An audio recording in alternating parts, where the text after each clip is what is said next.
నిశ్చితార్థం కూడా అవ్వలేదు. దేనికైనా టైం రావాలయ్యా. ఇంట్రెస్ట్ ఉండాలమ్మా. మీ వాళ్ళు కట్నం ఇవ్వలేరని సంబంధం వద్దన్నాడు మా నాన్న. నేను ఆయన ఎదిరించి మరి మీ పెళ్లి చేశాను. ఇప్పుడు కట్నం ప్రాబ్లం లేదు, లక్కీగా నాన్న కూడా లేడు, అయినా వీడేం చేయట్లేదు.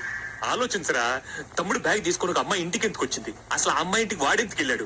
బ్యాగ్ ఎందుకు మర్చిపోయాడు? అసలు మీ గురించి ఎందుకు అబద్ధాలు చెప్పాడు? ఒకవేళ అమ్మాయిని ఇష్టపడ్డా, అందుకే ఎంత కష్టపడ్డా? పోనీ మాట్లాడితే నష్టం ఏమైనా ఉందా అని ఆలోచించావా? లేదు. అసలు తను ఎవరో తెలియకుండా house number 14 sector 4 MCP colony Vizag. ఇది అడ్రస్. పేరు మల్లేశ్వరి. అమ్మా బాబు కూడా ఇక్కడే ఉన్నారు. ఏదో ఒకటి తవల్సండి.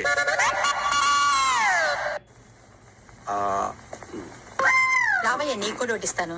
వద్దనే, మిమ్మల్ని ఇలా చూస్తుంటేనే కడుపు నిండిపోతుంది. వేలు తెగిందిరా, అందుకని.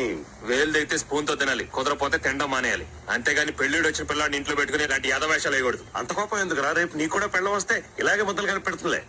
7 ఏళ్ల నుంచి ఇదే మాట చెప్తున్నావు. పెళ్లి కాదు కదా, కనీసం శోభనం కూడా అవ్వలేదు.